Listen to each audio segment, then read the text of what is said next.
अब हम आपको कुछ ऐसे भाई बहनों के सामने रखना चाहते हैं जो कि बहुत पिपासा है आपसे कुछ दो शब्द सुनने के लिए। तो उसके लिए कुछ हम आपसे प्रश्न पूछना चाहते हैं जिसका जवाब हमारे प्यारे भाई बहन आपसे सुनेंगे। जरूर जरूर। तो दादी जी, हमारा पहला प्रश्न है कि जब आप इस ईश्वरीय विश्वविद्यालय के संपर्क में आए तो उस समय आपकी आयु क्या थी? मेरे ख्याल में मैं शायद 20-22 साल के अंदर होंगी, क्योंकि उसी टाइम पुराने जमाने में तो जल्दी जल्दी आप जानते हो शादी करा देते थे। लेकिन जब बाबा में शिव बाबा आया तो भले हम घर से आती जाती थी, लेकिन जब बाबा में शिव बाबा आया और जैसे आते थे तो बाबा तो लाड प्यार से बच्चों को जैसे बाप खिलाता पिलाता है, लेकिन उसी टाइम बाबा दृष्टि देता था। ऐसे हमको अजीब सा लगता था, बाबा को क्या हो गया। और फिर हम जैसे बाबा को देख के ऐसे मिलती है तो हमको सामने बाबा गुम हो जाता है, श्री कृष्ण दिखाई पड़ता है, फिर श्री कृष्ण गुम हो के बाबा दिखाई पड़ता है। तो हमको तो इतना ज्ञान नहीं था, हम तो लौकिक में बाप समझती थी, लेकिन कृष्ण और बाबा जैसे मोनो एक्ट कोई हो ऐसे देख के हमको बहुत विचित्र सा लगा। और हम पूछने लगे अपने माँ से, तो मैया बाबा को क्या हो गया, बाबा तो कृष्ण है। ऐसे बात करते फिर हम जैसे घर गई लौकिक में, तो मेरे को रात को साक्षात्कार होता है। सपना कहो या साक्षात्कार कहो, सपना ही कहेंगे अज्ञान में। तो हम सपने में देखती है बाबा हमको कहते हैं तो बेटा, कभी बेटा कहे कभी बेटी, सावधान। हम आश्चर्य खाई क्या बात है। बाबा कहते हैं बच्ची, अब तुमको ज्ञान सुना है और तुम शक्ति बनना है। ये बाबा तुम्हारा वो बाबा नहीं है, इस बाबा में परमात्मा ने आके इस संसार के कल्याण के लिए इसका पाठ रखा है, इसलिए बेटी सावधान हो जाओ। तो इसका अर्थ यह हुआ कि लौकिक में भी आपका बाबा से संबंध था? लौकिक में तो हमारे जन्म देने वाला बाबा यही था, जन्मदाता था। तो हम लौकिक में भी बाबा ही कहती थी वैसे, क्योंकि लौकिक में संसार में दादा कहते हैं ना बाप को, लेकिन हम जब बचपन से ही बाबा को बाबा, क्योंकि जन्म दाता भी यही है, पालना भी इसने की। और फिर शादी करा दी तो फिर हम घर से आती जाती रही। और जब पहले बाबा में शिव बाबा आया तो बाबा बनारस में थे और हम हैदराबाद में थे। तो जब बनारस से बाबा आया तो हम नियम पर माँ जैसे माँ बाप के घर बच्चे जाते हैं वैसे नियम से गई। तो हमेशा जैसे बाबा हम लोग को लौकिक में मिलता था ना, बेटी ये लाया वो लाया, ये खाओ ये खाओ, वो नहीं करके बस दृष्टि देता रहा। और उसी बाबा के दृष्टि में विचित्र अलौकिकता थी। बाबा हमको दृष्टि दे और हमारे अंदर से अजीब सा लगे, वो जो देह का संबंध था वो अंदर जैसे गुम होता जाए और हमको लगे तो मैं भगवान के सामने खड़ी हूँ, श्री कृष्ण के सामने खड़ी हूँ। ऐसे करते भले नियम जैसे हम लोगों का था गले लगे, लेकिन फिर बाबा ऐसे हाथ घुमा के कहे बच्ची तुमको बहुत काम करना है, सेवा करनी है, तुम शक्ति हो, विश्व कल्याण तुमको करना है। तो हमारे मुख से निकल गया तो विश्व इतना बड़ा और हम इतनी छोटी बेबी 20-22 साल की, विश्व कल्याण हम कैसे करेंगी। तो बाबा मुस्कुराते दृष्टि दिया और सचपच थोड़े टाइम के बाद हमारी बुद्धि एकदम चेंज हो गई। जो देह का संबंध लौकिक जो था वो वैसे तो बेबी 2 महीने की थी, लेकिन 2 महीने की बेबी थी, जन्मी थी, पहली थी। लेकिन हमारे मन में ऐसी अजीब सी लगन लग गई। जो बाबा थोड़े टाइम के बाद कराची में गया, ऐसे जाता था बीच बीच में, जैसे हमारा मन न लगे। हम भी घर से छुट्टी लेने लगी तो हम बाबा से मिलने जाऊं, क्योंकि वो जो बाबा सो कृष्ण देखा था गले लगते लगते, तो वो मन में वो लगन हो गई तो मैं बाबा से मिलने जाऊं। तो घर से जब छुट्टी मांगी तो आप समझ सकते हो 2 महीने का छोटा बच्चा तो कोई संभालेगा नहीं। लेकिन हमारे लौकिक घर वाले इतने अच्छे थे, और जो सासू थी उसका बाबा में इतना भाव था, वो हमको कहती थी तुम्हारा बाबा भगवान है। हम बोलती थी इंसान कभी भगवान हो सकता है क्या? तो मेरे को बड़े प्यार से वो समझाती थी, तुम जानती नहीं हो, पहचानती नहीं हो, लेकिन तुम्हारा बाबा भगवान है। ऐसे भावना होने के कारण उस 2 महीने के बेबी को उसने ले लिया, कहा इसको मत ले जाओ, तुम संभाल नहीं सकती हो, तुम भले 2-3 दिन चक्कर लगा के आओ। मैंने कहा 2-3 दिन नहीं, मैं 1 हफ्ता 5 दिन जरूर रहेंगी। कहा ठीक है भले। तो वो तो 2 महीने की उसको दे दी और मैं चली गई कराची में बाबा के पास। बाबा को भी वंडर लगा, तो ये अकेली कैसे आ गई? बच्ची तुम कैसे आ गई? मैंने कहा बाबा मैं आ गई हूँ और हम आपसे मिलने आई हूँ। बस दृष्टि लेती रहे और मेरे को बाबा बाबा ही नहीं दिखाई पड़े, और अंदर से हमारे को ऐसा बैठ गया तो ये बाबा भगवान है। तो हमारे मुख से निकलता था तो बाबा मुंह में हाथ रख के कहता था बच्ची ऐसे मत बोलो, इंसान कभी भगवान होता है क्या? ऐसे भी कहता था, चुप भी कराता था, फिर दृष्टि ऐसी देता था जो हमको श्री कृष्ण दिखाई पड़े। और हम जब दृष्टि लेती रहती थी, रात को सोएंगी तभी भी सपने में देखेंगी तो बाबा तो कृष्ण है। जब देखती थी तो वंडरफुल बात है, एक दिन बाबा से बैठी, खड़े बाबा बात कर रहा है, हम खड़े खड़े ऐसे बाबा को गले लगा दिया जैसे छोटे बच्चे को कोई। और बताना तो नहीं चाहे परंतु बताती हूँ तुमको क्योंकि पूछ रहे हो तो। और बाबा भी सच बच्चे जैसे हमने बाबा को गोदी में उठाया ना, बाबा कितना बुजुर्ग और हम इतनी छोटी 22 साल की, तो बाबा भी बच्चे जैसे ऐसे हमारी गोदी में लेटा अंगूठा चूसने लगा ऐसे करके। और हमको एकदम उसी टाइम लगा बड़ा नहीं, बाबा छोटा है, और हम ऐसे करके जैसे श्री कृष्ण को कोई प्यार करे ना बच्चे को, ऐसे हम गोदी में बिठा के बाबा को ऐसे करने लगी। तो 2-5 मिनट में बाबा ने क्या किया, हमारी आंख पर ऐसे हाथ रख दिया, सावधान ये क्या कर रही हो? माना इतने बड़े बाबा को हम पकड़ के गोद में बिठाए, सावधान ये क्या कर रही हो? तो बस मेरा ध्यान टूट गया और हम भी देखा ये क्या कर रही हो, जो टूट के खड़ी हो गई, तो ये क्या कर रही हो? बस वो समझो वो टाइम था हमारे बुद्धि को चेंज करने का नेचुरल। उसके बाद हमारी बुद्धि सारी ज्ञान में चली गई। बस मैं बाबा की, जो बाबा कहेगा जैसा कहेगा वैसे ही मैं करूँ। उसके बाद फिर हम वापस लौटी नहीं, मानो 2 महीने की बेबी छोड़ी, उसके बाद हम घर वापस नहीं लौटी।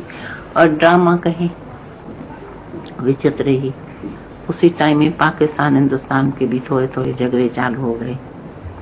उस झगड़ों में हम लोग भी कराची में रह गए, सिंध में लौटे नहीं।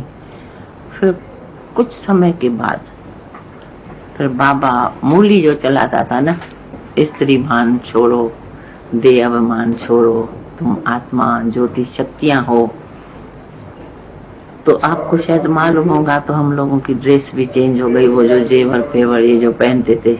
हाँ, आप थोड़ा विस्तार से सुनाएंगे तो अच्छा रहेगा। विस्तार से सुना रही हूँ ड्रेस आदि के बारे में। ड्रेस जो हम लोग को पहले तो जेवर वगैरह रंगीन कपड़े जैसे संसार में होता है, और बाबा को तो वैसे भी बहुत शौक था जेवरों वगैरह, ज्वेलर तो था ही। तो बाबा ज्वेलर था, तो उसी हिसाब से बाबा हम लोग बच्चों को अजीब से संस्कार थे। जैसे संसार में लौकिक में बिजनेसमैन होगा तो धंधा करेगा तो ग्राहकों को दिखाएगा, लेकिन बाबा की प्रकृति ऐसी थी, कलकत्ता में रहते थे, तो उसी टाइम कलकत्ता में अंग्रेजों का राज था, तो फॉरेनर्स बहुत आते थे। और बाबा की हॉबी क्या थी, अच्छी चीज बनाएगा ना, ज्वेलरी की, हीरे की, वो दिखा भी सकता है, सैंपल भी दिखा, लेकिन बाबा को सूक्ष्म भक्ति मार्ग में तो थे ही। भक्ति तो इतनी थी क्या बताएं, हम लोग छोटे से, मेरे को अनुभव नहीं है, तो हम छोटी उठ के दूध मांगो तो दूध मिले, कहेगा नहीं पहले पूजा करो। मंदिर में गई, पूजा करके आई, पीछे दूध मिलेगा।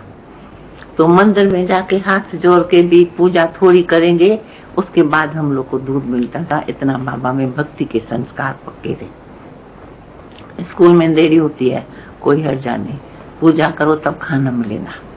तो भक्ति तो इतनी जास्ती थी और सबसे वंडरफुल बात ये है, तो पूजा तो ठाकुरों की और पूजा देवी देवताओं की जाती है, लेकिन हमारी लौकिक मम्मी थी यशोदा मैया, जिसको हम लोग कहते थे ज्ञान के बाद, वो बाबा की लौकिक में पूजा करती थी। जैसे कहते हैं ना, पति ईश्वर है, परमेश्वर है, तो बाबा जैसे तैयार होके आएगा, खाना खाने के पहले वो बाबा को कायदे से पूजा करती थी। तिलक में आप देखेंगे बाबा के पुराने फोटो में हमेशा तिलक लगा हुआ होगा। तो वो बाबा की जैसे पति परमेश्वर की पूजा की जाती है तो वो करती थी।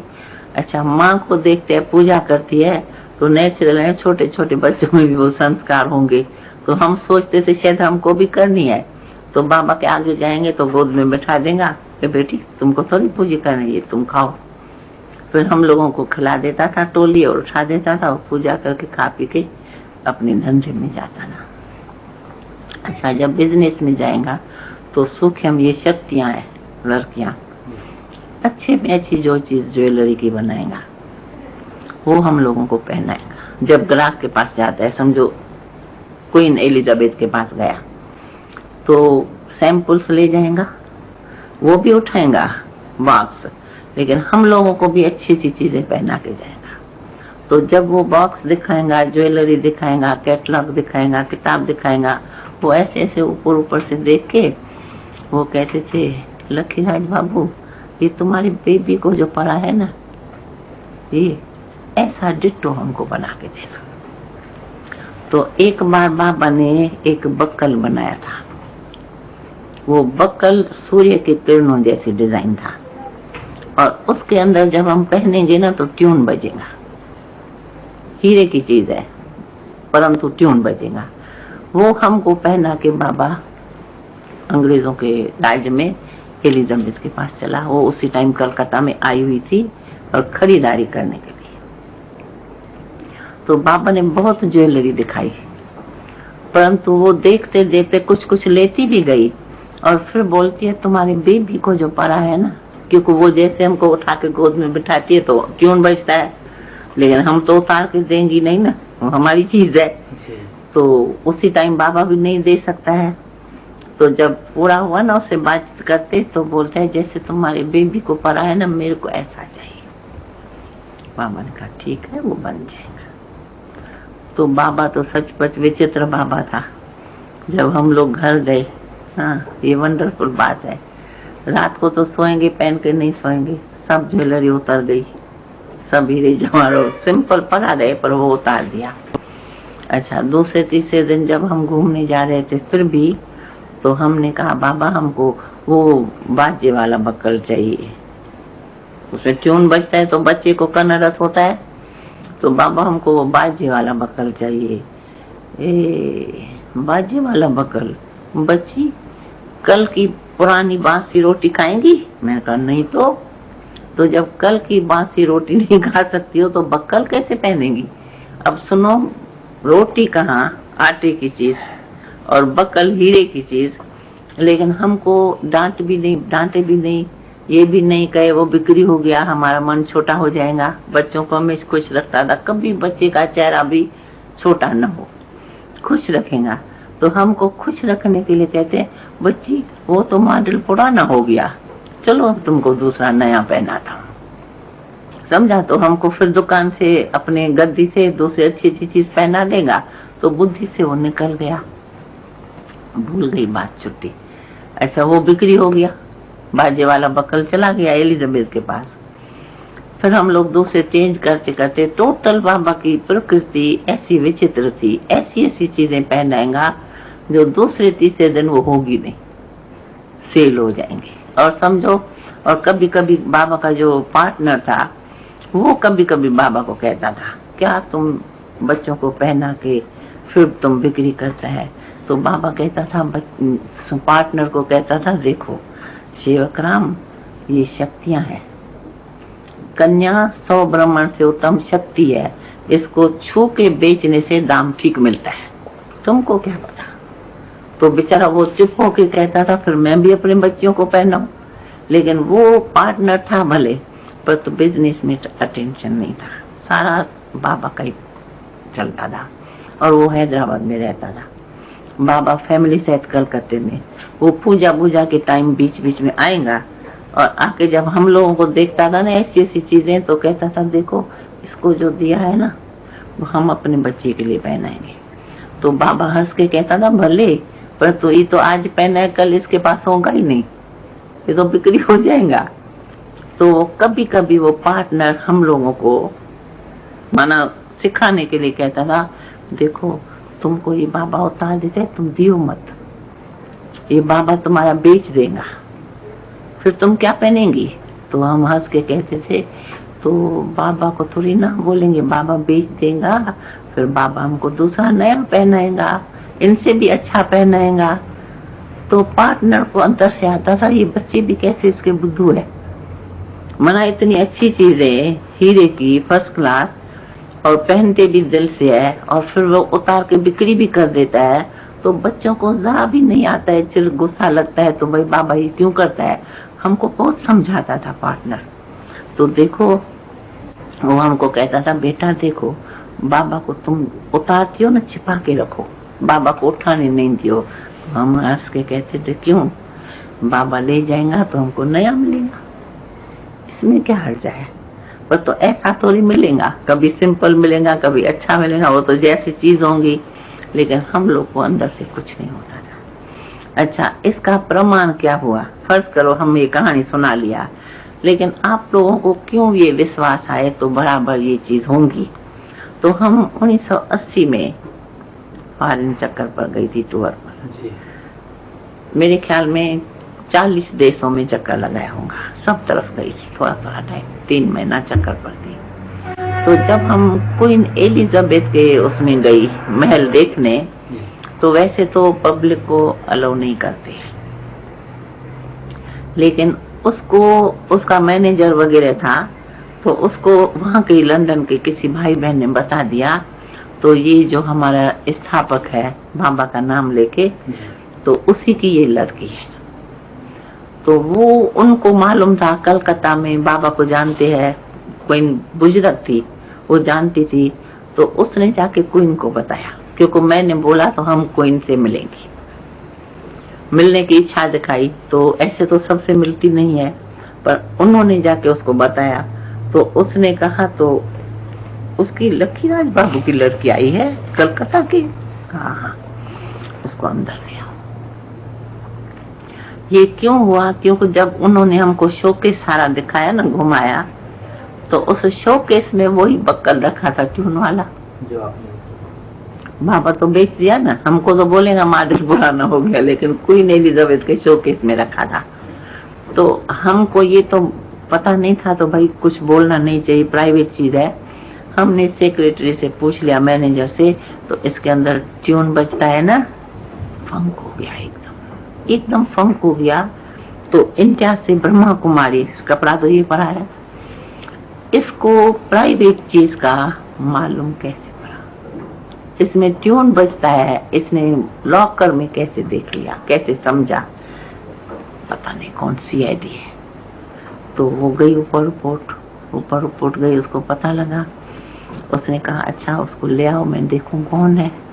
तो जैसे हम गई तो वो हमको देख के पहचान गई, कुछ बुजुर्ग तो थी, हम तो छोटी थी। जैसे गई तो बस गले लगे, हाँ पूछने लगी वो बाबा कहाँ। फिर मैंने बाबा का बताया तो उसकी दिल थोड़ी छोटी होने लगी। तो उसने अपने सेक्रेटरी को कहा तो इसके पाप नहीं तो बनाया है, और इसका ही पहना हुआ हम लोगों को मिला है, इसलिए इसको मालूम है, तो इसमें ट्यून बजता है।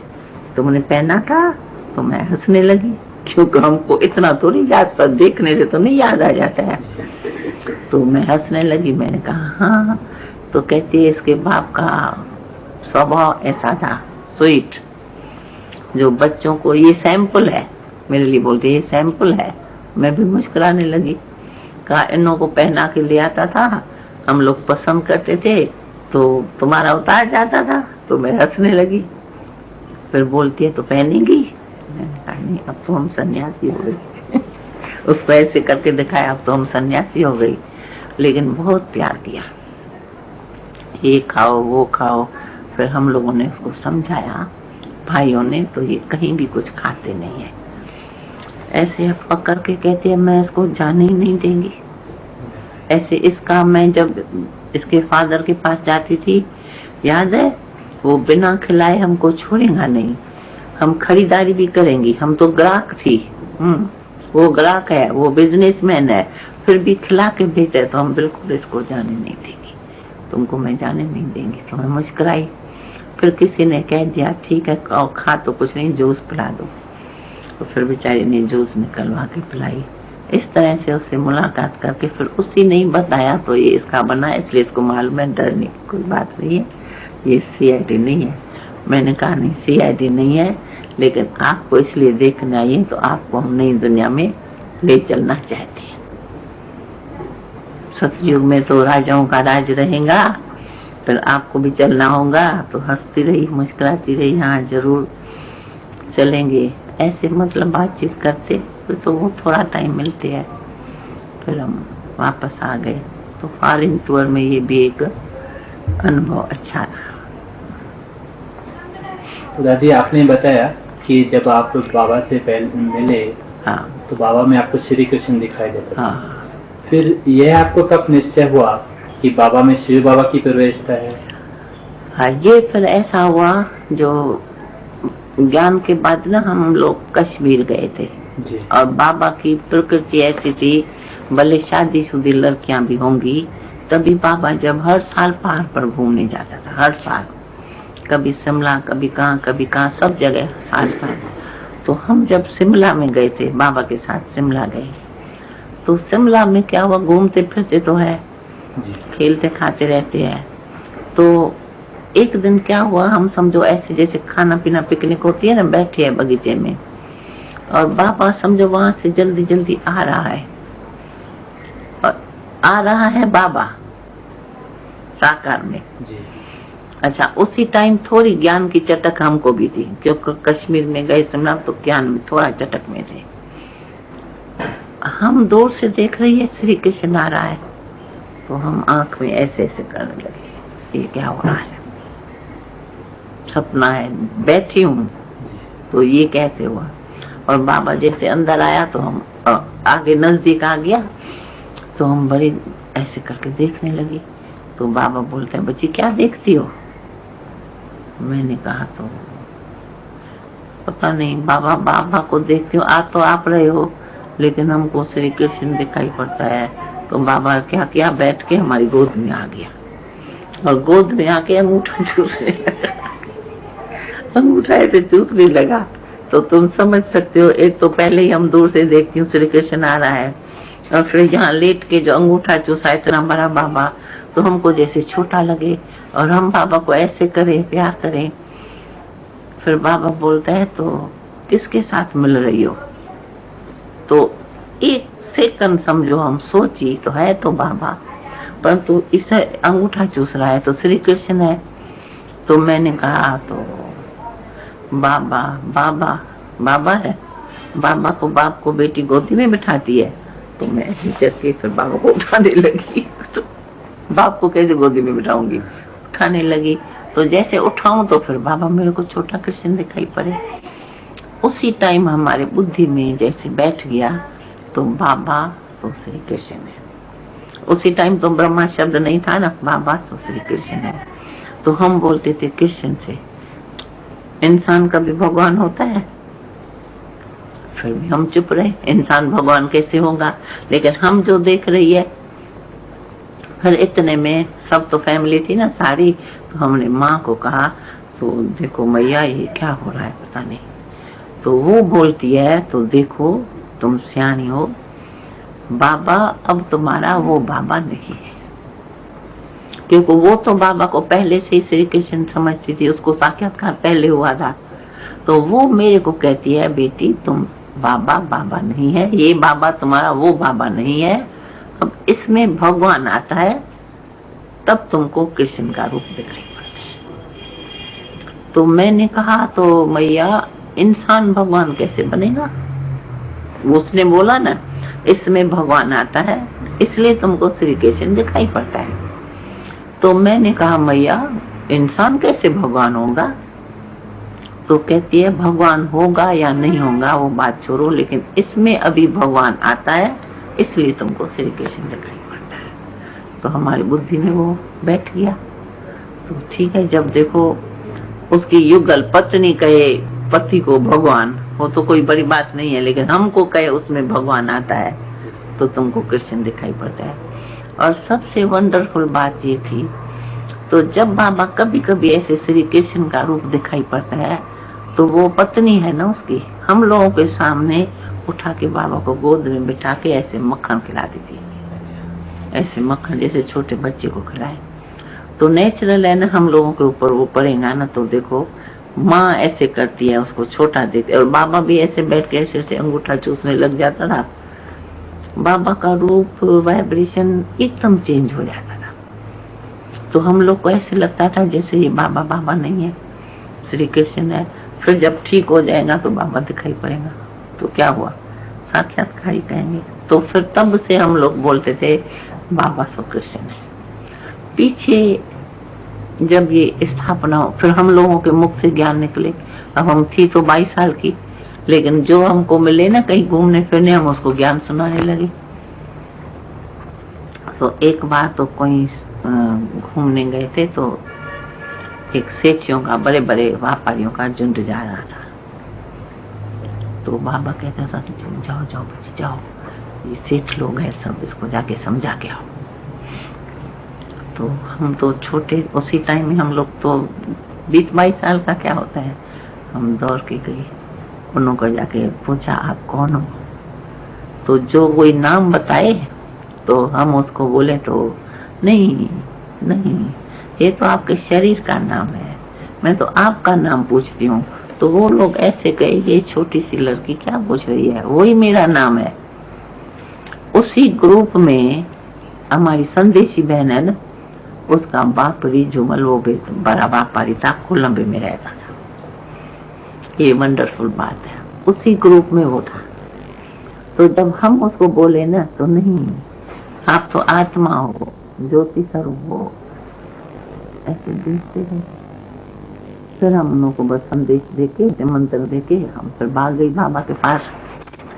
लेकिन ड्रामा ऐसा विचित्र, वो उस ग्रुप में जो संदेशी का बाप था उसका नाम था रिजुमल।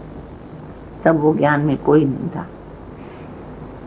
वो जब वो कोलंबे में रहता था, वो जब कोलंबे में गया, उसको वो साक्षात्कार होता है सपना का। उसी टाइम तो सपना ही कहते थे। वो सपने में वही बगीचा, वो अपना पार्टी, और उसमें हमको देखता है, तो हम उसको निमंत्रण देके ज्ञान सुनाती हूँ, समझा। तो ये उसने समझो सपना देखा या क्या हुआ, उसने अचानक टेलीग्राम किया बाबा के पास, तो आप उस बच्ची को थोड़े दिन के लिए हमारे पास भेजो। अच्छा, हम लोग तो बच्ची में थे, कहीं बाहर नहीं जाते हैं, उस टाइम में ज्ञान में थे।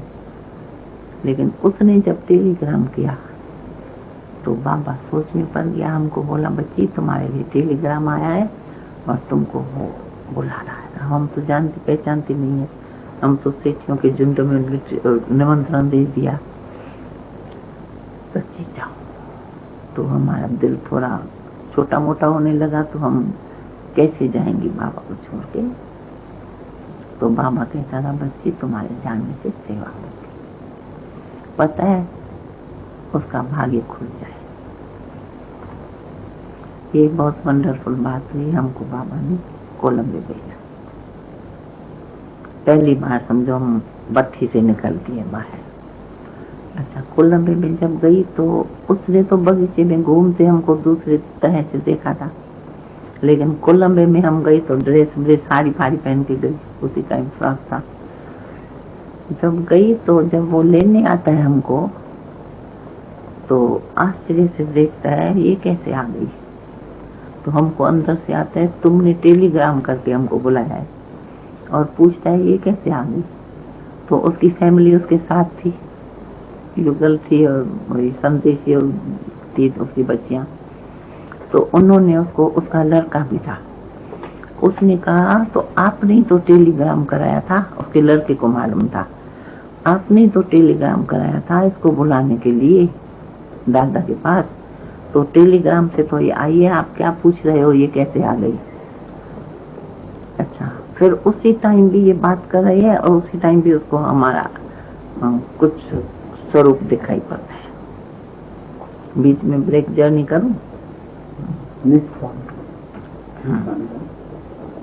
ना समझा। तो जब उसने टेलीग्राम करके हमको बुलाया तो ये बहुत एक विचित्र लीला है, उसको ये मालूम नहीं था तो मैंने टेलीग्राम किया है, वो जैसे सपने में कर दिया था। और कहाँ कराची, कहाँ कोलंबा, हम तो चली गई कोलंबे, बाबा ने भेज। दादा जी जब बाबा अव्यक्त हुए तो उस समय यज्ञ में स्थिति कैसी थी और यज्ञ के भविष्य के लिए आपको क्या प्रेरणा मिल रही थी? ऐसे तो बाबा अव्यक्त हुए तो हम उसी टाइम आ गए थे, यहाँ थे, तो सभी को पहले से ही बाबा जब थे ना, तो पहले से ही हमेशा बाबा ये समझाता था, बच्चे कुछ भी हो तुम लोगों को योग का दान और शांति का दान देना है, कुछ भी हो, क्योंकि आत्मा एक कपड़ा उतारती है पुराना, नया पहनती है, तो नया कपड़ा पहनने से तो खुशी होंगी, इसलिए कभी भी आपको किसी भी बात से शोक नहीं करना चाहिए, क्योंकि मम्मा का हुआ, हमारे लौकिक का अलौकिक का, तो उसी टाइम भी बाबा हमको समझाता था, तो हमको मेरे ख्याल में जहाँ तक है कभी हमको रोना नहीं आता था, बल्कि बाबा का जब हुआ तो कुछ कुछ भावना युक्त तो होते ही है, तो कुछ कुछ को थोड़ा आंसू देखे तो हम कहते थे बाबा की मन है, जिसको रोना है वो बाहर चला जाए, शांति से बैठो बाबा की याद में। तो जब दूसरों को समझाती हूँ तो मैं तो अंडरस्टूड ऐसे ही रहेंगी, और प्रैक्टिकल रहने की बात क्या, नेचुरल कुछ अवस्था ऐसी ही रही जो हमको जरा भी रोना या अंदर से दुख फील नहीं हुआ, हमको ऐसे लगता था बस अब नई दुनिया की स्थापना का समय बहुत नजदीक है, क्योंकि बुद्धि में ये था ना, तो ब्रह्मा सो श्री कृष्ण भावना भी थी, और कई बार हमको ऐसे दिखाई भी पड़ता था, तो इसलिए हमको मानसिक दुख कहें या रोना न आया, और हम किसको भी रोने नहीं देती थी, तो भाई शांति में। आपको कोई ऐसा संकल्प आया कि या किसी अन्य बहनों को कि अभी यज्ञ का क्या होगा, अभी कौन संभालेगा? कुछ बोलते भी थे, कुछ बोलते भी थे, तो भाई अभी क्या होगा, मम्मा भी गई, बाबा भी चला गया, तो यज्ञ का क्या, तो हम एक ही जवाब देती थी, तो ये मम्मा बाबा तो निमित्त है, हम सभी निमित्त है, यज्ञ तो ईश्वरी विश्वविद्यालय तो ईश्वर का है, तो ईश्वर अमर है, उसका तो सवाल है, तो जब तक यज्ञ चलेगा ठीक से चलेगा, और बाबा की महावाक्य कहे या आशीर्वाद कहे हमेशा रहती थी, बच्चे जैसे जैसे दिन बीतता जाएगा वैसे वैसे तुम लोगों की उड़ती कला चढ़ती कला होती जाएगी, तो वो बाबा के महावाक्य प्रैक्टिकल अभी अनुभव भी कर रहे हैं, देख भी रहे हैं, और हमको तो शुरू से ही बाबा का ये मिला हुआ रहता था, अम्मा मरे तो भी हलवा खाओ, बीबी मरे तो भी हलवा खाओ, ये शब्द जब बाबा ने बोला लौकिक मम्मी के शरीर छोड़ने पर,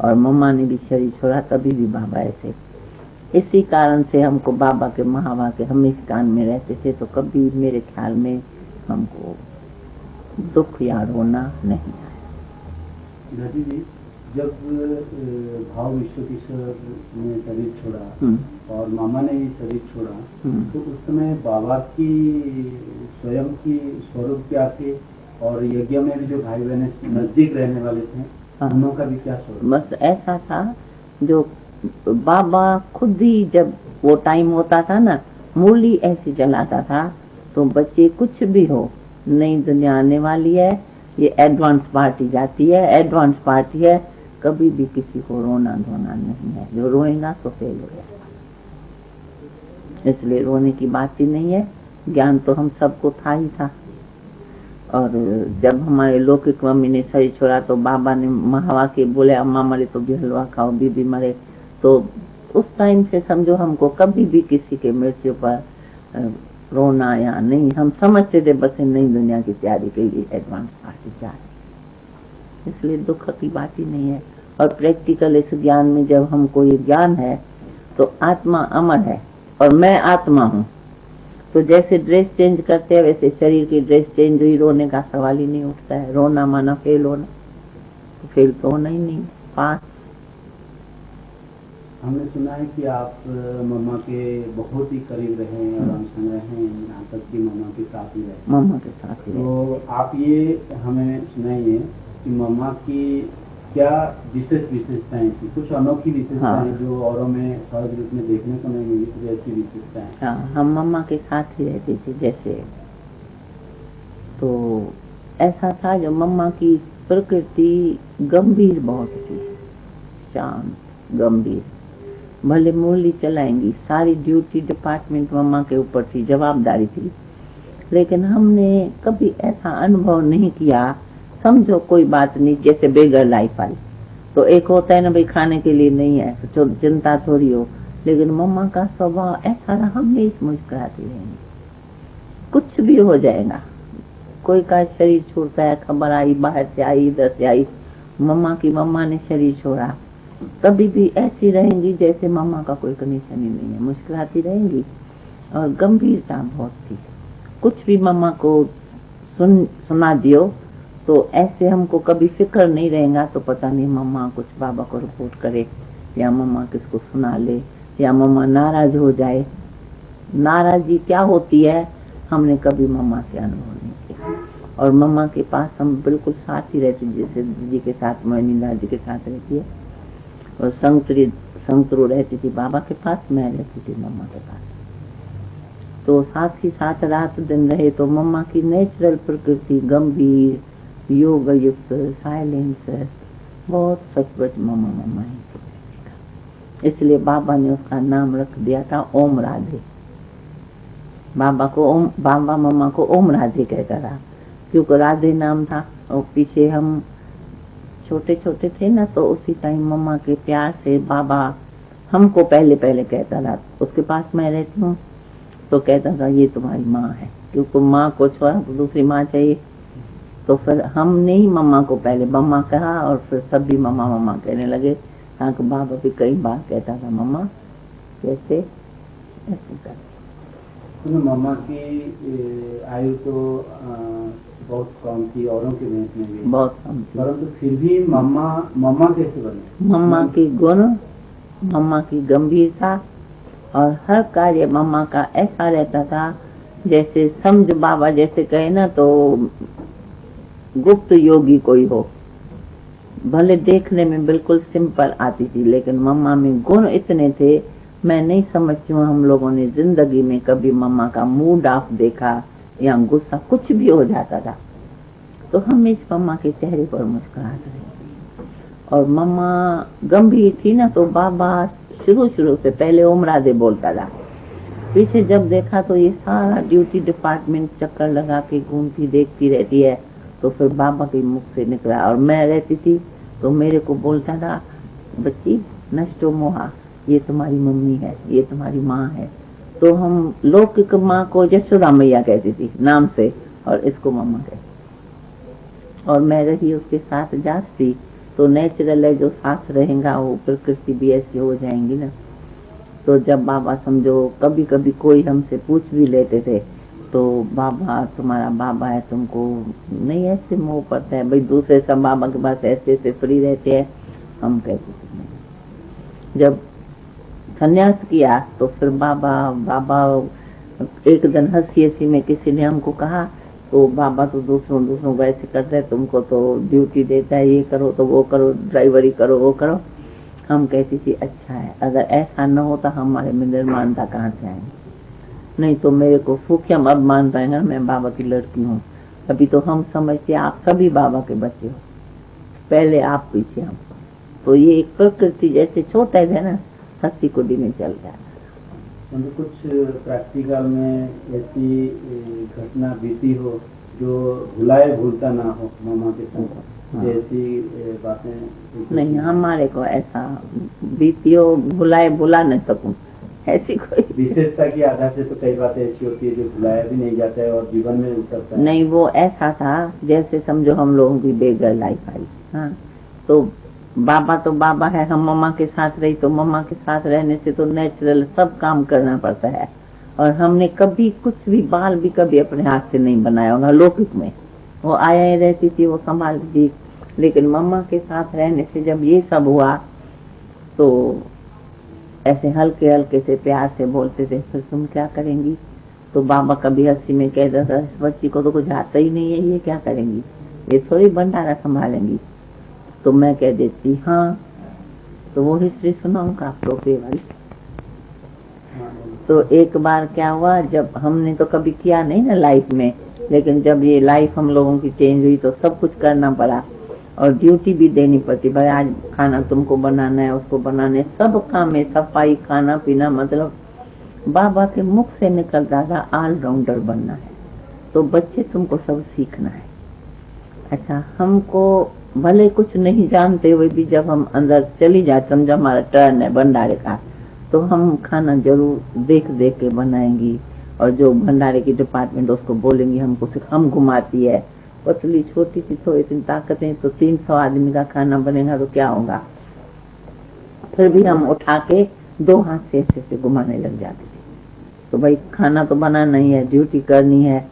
और हमको ना दम हो गया था एस्थमा। तो एस्थमा में श्वास भारी होता है। तो जब हमारा टर्न होता था तो कोई इशारा देता था बाबा को, तो बाबा आप इसको मना करके जाओ, ये चली जाती है, तो धुआं आता है, ये होता है। तो बाबा कहता बच्ची तुम और भी काम कर सकती हो, मत जाओ भंडारे में। मैं कहती थी नहीं बाबा, दम तो अपना काम करेगा, हम ड्यूटी नहीं करते, टर्न है हमारा, हम जरूर जाएंगे। भले मदद करते थे, बहुत पड़ जाती थी। तो एक बार हंसी की बात सुनाऊं, एक बार हमारे ऊपर टर्न आया बर्तन मांजने का, क्योंकि हम लोग को सब नंबर से करते थे ना। तो जब बर्तन मांजने की ड्यूटी मिली तो 300 का इतना बड़ा टोपिया होगा और हम पतली छोटी थी, हमारा हाथ कैसे पहुंचेगा। और वो पक जाते हैं तो थोड़ा जल जाता है ना, वो ध्यान से लिखना, वो काट कूट देना। वो जल गया था बीच में टोपिया, अरे हमारा हाथ पहुंचता नहीं था। तो हम छोड़ भी सकती हूँ, परंतु हमारा स्वभाव ऐसा था जो कभी कोई भी ड्यूटी मिले तो मैं ना नहीं करूँगी। अब बर्तन मांजने की ड्यूटी मिली तो मम्मा तो भले बोलेंगी इसको दम है, इसको ये झंझट नहीं दो, ठंडा पानी ये वो। हम कहते थे नहीं हमारा टर्न है, हम मांजेंगे। तो क्या हुआ, इतना बड़ा टोपिया हमारा हाथ पहुंचा नहीं और बीच में जल गया था। मांजना भी अच्छा करके चेक करेंगे, हमने इधर उधर देखा, चारों तरफ कोई है तो नहीं तो कोई नहीं दिखाई पड़ा। तो राख रख के उसके बीच में मैं कूद के अंदर चली गई। हाँ, कूद के अंदर जाके टोपी के बीच में पाँव से मांजने लगी तो जला हुआ निकल आएगा। इतने में पता नहीं घूमता फिरता सामने सामने से बाबा आ रहा था। अच्छा, बाबा ने देखा तो ये बच्ची टोपिया के अंदर क्यों नाच कर रही है, डांस कर रही है। फ्रॉक पहनते थे ना तभी, आज तो नहीं, टोपिया के अंदर क्यों डांस कर रही है। ऐसे करके दूर से पूछ लिया तो कोई साथ जो बाबा के था, उसने कहा मालूम नहीं टोपिया में अंदर क्यों जाके डांस कर रही है। जब बाबा आ गया तो मैं कूद के बाहर निकल आई। तो आगे आके कहते हैं बच्ची क्या हुआ, तुम टोपिया में डांस कर रही हो। मैंने कहा बाबा ये बहुत जला हुआ है, हमारा हाथ पहुंचता नहीं है और हमारी ड्यूटी है बर्तन मांजने की। तो हमने अपने राख रखी और अंदर पैर से ऐसे किया तो साफ हो गया। बाबा ऐसे करके हाथ से पकड़ के हम बोले मम्मा इसको दम होता है, इसको ऐसे ऐसे काम देंगी तो क्या होगा, शरीर तो चलेगा नहीं। तो देखो टोपिया में डांस कर लेती है, इसको बर्तन मांजने की ड्यूटी कभी नहीं दो, क्योंकि दम में तो ठंडे पानी में हाथ भी नहीं डाल। लेकिन हमारा स्वभाव ऐसा था, जो बीमार भी होंगी ना तो कोई काम कोई कहेगा ना, मैं ना नहीं बोलेंगे और ये भी नहीं बोलेंगे मैं बीमार हूँ, जी ठीक है कर लूंगी। नहीं तो पेट्रोल की बात आती है, गाड़ी नहीं चलाऊं तो चल सकता है, लेकिन हम ना नहीं बोलेंगे, हम बोलेंगे जी हाँ जो काम मिलेगा। तो उस टाइम तो बाबा हमको पकड़ के ऑफिस में बोला बच्ची आज के बाद कभी तुमको बर्तन नहीं मांजना है, तुमको इतना दम होता है और दम निकल जाएगा। मैंने कहा तो एक दिन निकल नहीं है, ड्यूटी क्यों छोड़ेंगी बाबा, कमाई कैसे होगी हमारी। और हमको कोई तकलीफ नहीं हुई तो हंसने लगा। कहा टोपिया में डांस करती हो अच्छी बात है। मैंने कहा आगे के लिए नहीं करेंगे। ऐसे करते मतलब कई ऐसी घटनाएं आती थी सामने, लेकिन कुछ ऐसा था जो ना नहीं करना है। क्योंकि मुरली में बाबा कभी कभी बोलता था कुछ भी हो ना करता है नास्तिक। तुम तो बाबा के आज तक बच्चे हो, जी हाँ जी हाँ का पाठ हमेशा बजाओ। तो कुछ भी हो ना, हमको कुछ होता था तो हम बीमार भी होंगी ना, समझो किसको मालूम नहीं है, ड्यूटी दिया तो मैं ना नहीं बोलेगी, जी हाँ। फिर भले वहां से हमको मम्मा बाबा कोई अदल बदल करे, लेकिन मैं ना नहीं बोलती थी कभी। ये पक्का बुद्धि देने है, इसलिए इसे डॉक्टर वो काट कूट के लिखना ऐसे नहीं, मैं तो सब कहानी सुना लेती हूँ। अगला प्रश्न है कि अभी आप अपने पुरुषार्थ में क्या विशेष अटेंशन रखते हैं? हर बात में अटेंशन रखती हूँ, हर बात में। ऐसे तो कोई खास ऐसी बात नहीं है जो हमको चिंता फिक्र की बात है, क्योंकि प्रकृति भी कुछ ऐसी है और बाबा ने ड्यूटी भी ऐसी दी है जिसमें चिंता करने की कोई दरकार नहीं है। लेकिन कोई भी ऐसी इमरजेंसी होती है तो हम खुशी खुशी से कर लेते हैं। ऐसे यज्ञ के सामने कई प्रकार की समस्याएं आती हैं। हाँ, उस समय आपका अपना पुरुषार्थ क्या रहता है? जैसे कभी कभी कोई ऐसी व्यक्तियां होती है, उसको ये प्रश्न उठता है तो बाबा का यज्ञ है और दूसरे तो सब यहाँ रहते हैं, ये क्यों उधर बाहर रहती है, प्रश्न पूछते हैं। तो हम फील करें भाई नहीं, हमको यज्ञ में बड़े दादियां हो गई, हम तो बाहर चली गए थे, हम उनको एक ही जवाब देती है। तो देखो हम बाहर है तो भी आपका प्रश्न जिसका होगा वो उठेगा ही। अगर हम यज्ञ में रहेंगी तभी भी आप लोग कहेंगे तो बाबा देखो अपनी लड़की को इतना बड़ा यज्ञ दे के गया, तभी ऐसे कहेंगे तो हंस पड़ती है। और यज्ञ का हेड अपनी लड़की को बना दिया। और अगर बाहर रहती हो तो भी प्रश्न उठता है, तो प्रश्न जिसका उठना होता है उठता ही रहेगा। लेकिन हम लोगों को ऐसी समानता रखनी है, चाहे यहाँ रहे चाहे वहां रखे, सेवा हमारा धर्म है। बस हमारा तो एक ही लक्ष्य रहता है, तो कुछ भी हो सेवा होनी चाहिए, अनेक आत्माओं का कल्याण होना चाहिए, उसमें हमको कुछ भी करना पड़े तो हमको कोई हर्जा नहीं, क्योंकि बाबा किसी सेवा हमारा स्वधर्म है। परंतु वर्तमान समय में जैसे कि अनेक प्रकार की बातें सेवा केंद्र पर रहकर भी अनेक प्रकार की बातों की सामना करना पड़ता है। कई प्रकार की समस्याएं सामने आती है, उलझने आती है, उसको सुलझाना पड़ता है। हम प्यार से सुलझा लेती है। तो ऐसी सिचुएशन पर आप सहज ही इसको सुलझा लेते हैं। इसके बीच में क्या राज है, रहस्य क्या है? हर एक नहीं कर पाते हैं, परंतु आप लोग जो भी शुरू के बाबा के साथ रहे हुए सहज ही कर पाते हैं, इसका क्या रहस्य? इसलिए क्योंकि हम लोगों के बुद्धि में एक बात हमेशा रहती है। जैसे देखो बस का एक्सीडेंट हुआ था, आपको मालूम है, बस उलट गई थी, हम वैन ही चला रही थी, तो उस टाइम डिस्टर्ब होना चाहिए ना, लेकिन हम हंसते हंसते बोलते रहे कोई हर्जा नहीं, ये भी पेपर आया, कोई हर्जा नहीं। और अभी तक भी कुछ भी ऐसी बात होती है तो हमारे बुद्धि में एक ही बात रहती है, हम बाबा के बच्चे हैं, पेपर आएंगे जरूर, कलयुग है, रावण राज्य है, तो उसमें अनेक प्रकार की बातें आएंगी, लेकिन हम खुशी खुशी से उसका सामना करते रहेंगे तो हर बात सूली से कांटा हो जाए, सहज बीत जाती है, कुछ भी दिक्कत नहीं होती है। कई बातें ऐसी अभी तक भी आती है, तभी भी हम देखते हैं निश्चय की जय, निसंकल्प रहते हैं। और सच पूछो तो हमारी शायद ठंडी प्रकृति है, क्या है, जो जाति संकल्प विकल्प उठते ही नहीं है, एकदम हल्की रहेंगी, निसंकल्प कुछ भी हो जाए। और उस निसंकल्प रहने से हमारा जहाँ तक अनुभव है तो हर कार्य ठीक भी हो जाता है, समस्या समाधान से स्वतः ही हो जाती है। नदी इन दिनों बहुत अच्छी पुरुषार्थ की लहर हर तरफ चल रही है, तो क्या आप ये हमें बताएंगे कि इन दिनों आप किस बात की पुरुषार्थ की विशेष ध्यान रखते हैं स्वयं की? क्योंकि संपन्नता नजदीक आता जा रहा है और संपन्नता को सामने रखते हुए, बाबा को सामने रखते हुए आप कौन सी ऐसी विशेष पुरुषार्थ जो अभी इन दिनों में विशेष ध्यान रखती है? हम एक ध्यान का हमेशा रखती है, तो कुछ भी हो कैसी भी स्थिति परिस्थिति आए, हमारे से कोई कभी नाराज न हो। हम भी खुश रहे और खुश रखें। खुश रहो, खुश रखो, ये हमारा लक्ष्य पक्का रहता है। उसमें कुछ भी हो जाए। फर्ज करो कभी हम जैसे ट्रांसफर होते हैं तो कईयों को होता है ना, भाई हमारा सेंटर, लेकिन हमको वो रेखा रिंचक भी नहीं आता है। आज हम कलकत्ता बैठी हूँ, कल बाबा कहीं और ऐसे पेपर हमारे ऊपर बहुत आए। जैसे हम बॉम्बे रहती थी, 3 साल रही है, अचानक बोलता है 4-6 दिन के लिए 8 दिन के लिए कलकत्ता जाओ। फिर वहाँ उनको लिख दिया, इसको रख देना, वहाँ भेजना नहीं। हम 2-4 ड्रेस में ही हम अदली बदली होती हूँ, लेकिन मेरे को ख्याल चले ना ऐसे क्यों होता है, कभी रेखा मात्र भी संकल्प नहीं चलता। ऐसे ही चली जाएंगी तो रह जाएंगी, आ जाएंगी। संकल्प विकल्प पता नहीं, कुछ ठंडी प्रकृति है इसलिए नहीं उठता है। व्यर्थ संकल्प हमारा चलता ही नहीं है, शांत स्वरूप रहते हैं। इसलिए बाबा ने नाम रख दिया है ना, ये क्या निर्मल, सचमुच ये अव्यक्त बाबा का नाम मिला हुआ है। हाँ, इसलिए रखा। क्या राज है इसके पीछे? तो भाई शांत चित्त रहती है, निर्मल। नहीं तो मेरा नाम पता है, एक सुना, पता होगा आप लोग को।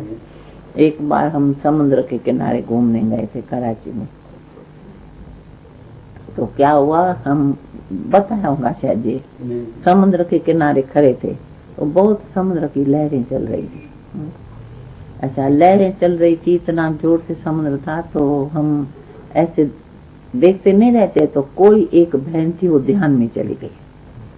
अच्छा, ध्यान में चली गई तो वो हम सब खड़ी है बहनें, समझो ध्यान में गई, और हमको देख के इतना चिल्लाए, इतना डरे, एकदम बाबा के पीछे छिप जाए, बचाओ बचाओ।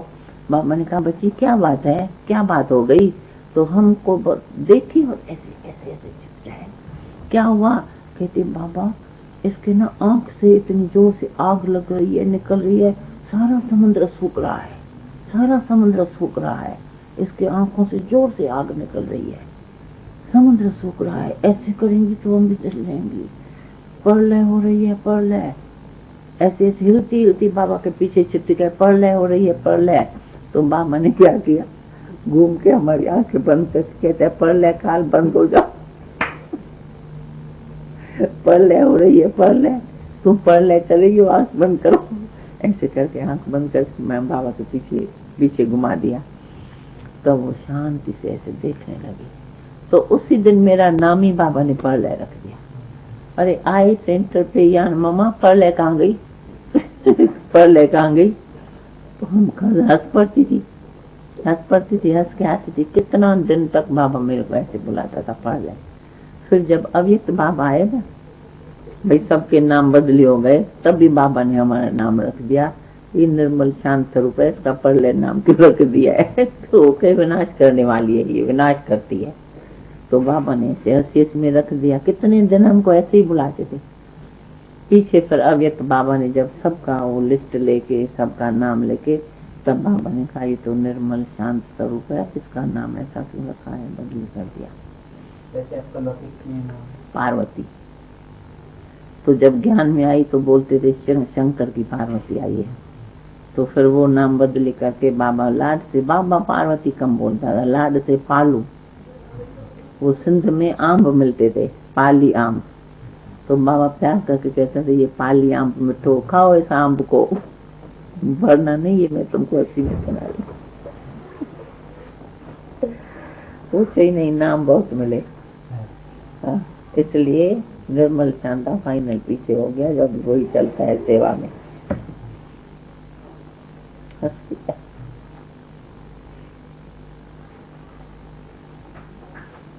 अच्छा, और बस नहीं, अभी वर्तमान समय आप तो जानते ही हैं कि इस समय जो भी आत्माएं यज्ञ के अंदर आते हैं, यानी ईश्वरीय विश्वविद्यालय के संपर्क में आते हैं, हर एक आत्मा के अंदर इतनी बल नहीं होती है जो अपने आप को संपूर्ण रूप में चला सके।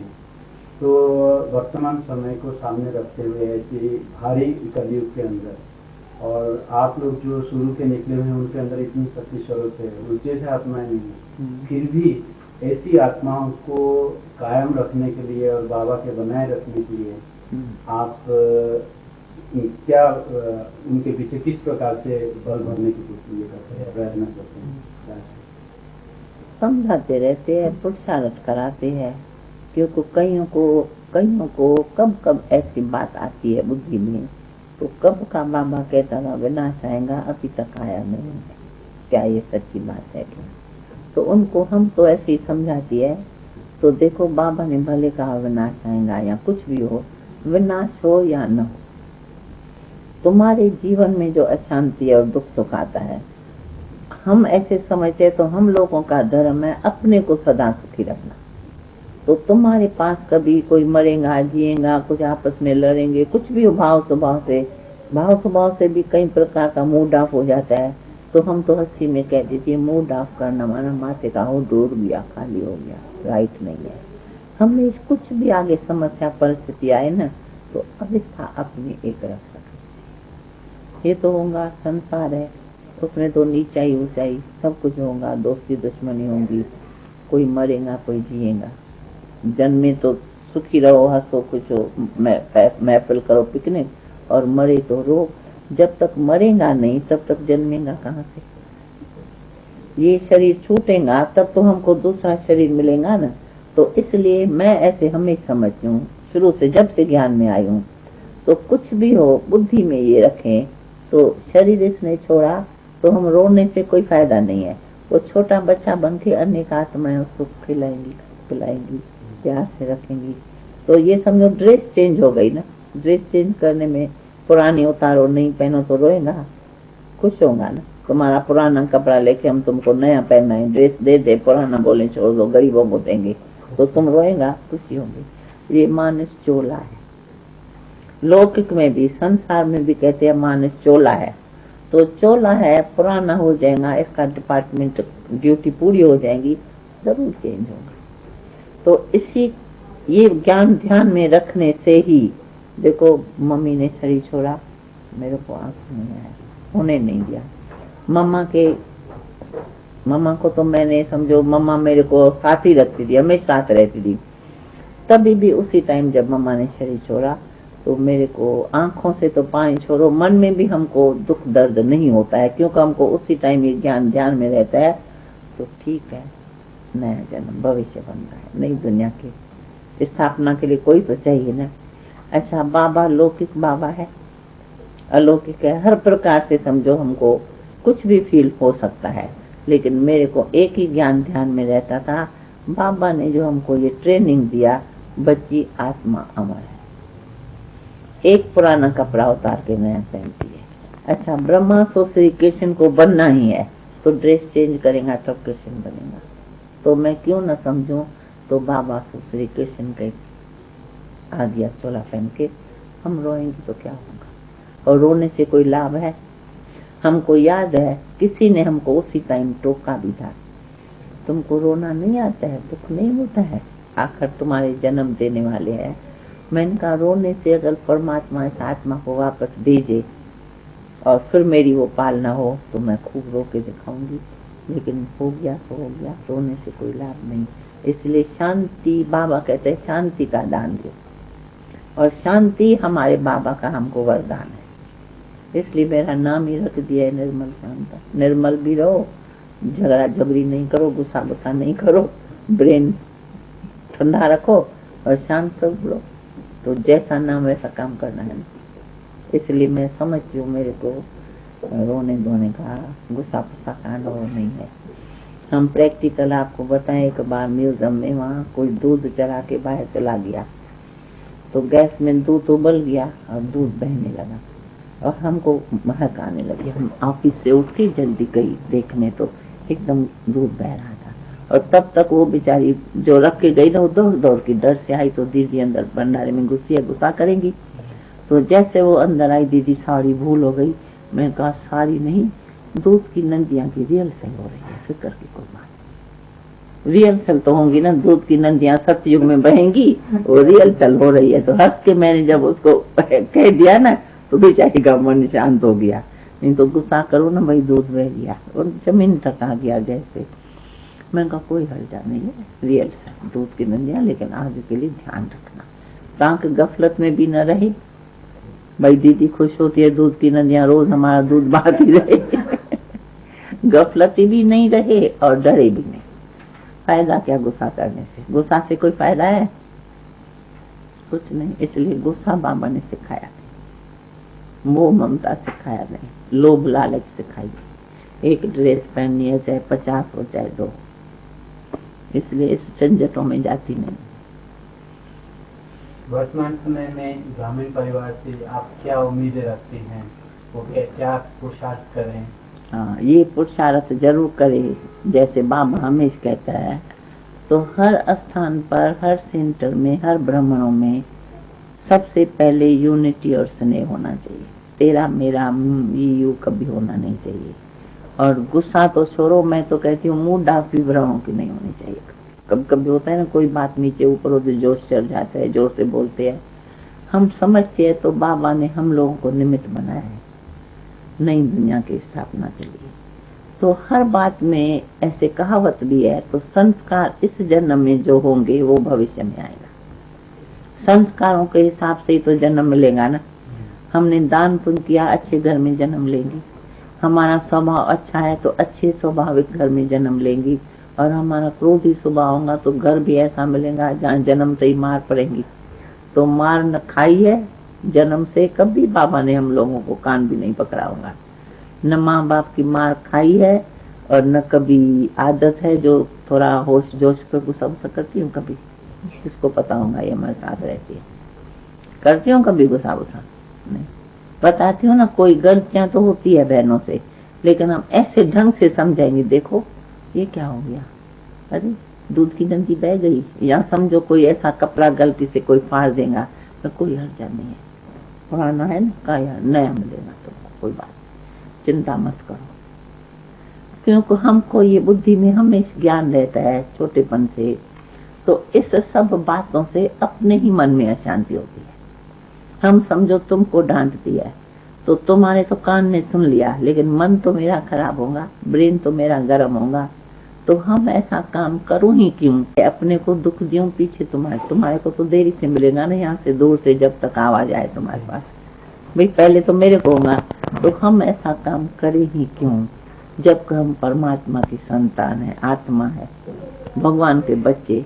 ऐसा कोई भी कर्म मन सा वाचा कर्मणा नहीं करना चाहिए जो दुख ले और दुख दे, न दुख लो न दुख दो। ये मेरे को शुरू से लेकर बुद्धि में रहता है।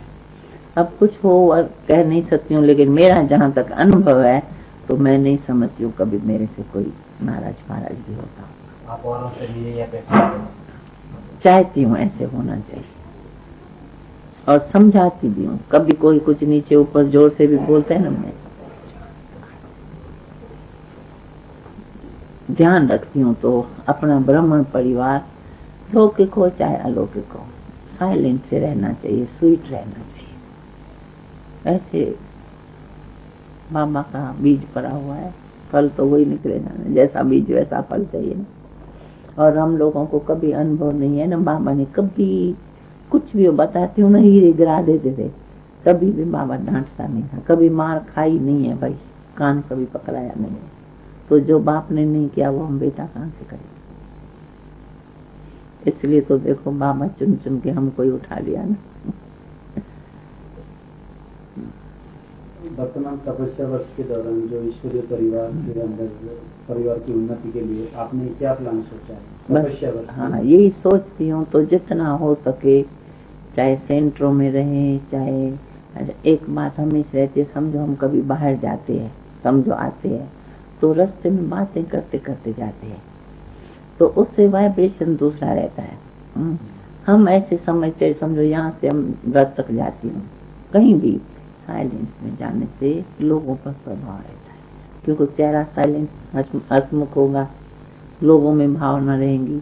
और बाबा भी हमेशा कहता था, बच्चे साइलेंस में रहो, साइलेंस तुम्हारा धर्म है, जन्म से अधिकार है। तो हम हमेशा कहते हैं कुछ भी हो इससे क्या फायदा होता है।